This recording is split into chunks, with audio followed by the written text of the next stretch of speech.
अहो, सह्याद्रीच्या कडा सांगतो इतिहासाची गाथा, सह्याद्रीच्या कडा सांगतो इतिहासाची गाथा, ज्यांच्या चरणी चुकतो उभ्या जगाचा माथा.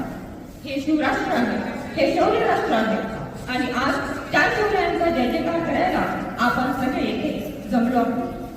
छत्रपती शिवाजी महाराज जन्म 19 फेब्रुवारी 1630 रोजी पुणे जिल्ह्यात शिवनेरी किल्ल्यावर झाला. त्यांच्या आईचे नाव जिजाबाई आणि वडिलांचे नाव शहाजीराजे भोसले होते. त्यांनी लहानापासूनच स्वराज्याची कल्पना मनात बाळगली.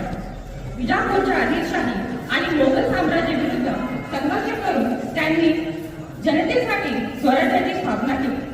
त्यांनी गरिबी खावा युद्धतंत्राचा यशस्वीपणे वापर केला आणि एक शिस्तबद्ध लष्कर उभे केले.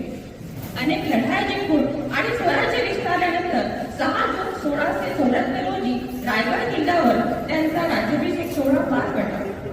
या सोहळ्यात त्यांनी छत्रपती हे पद धारण केले आणि मराठा साम्राज्याची म्हणजे मराठा साम्राज्याची राजधानी रायगड निश्चित केली.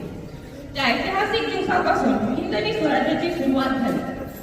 विद्यार्थी मित्रांनो, महाराजांचा जीवन प्रवास हा आपल्याला बरेच काही सांगून जातो.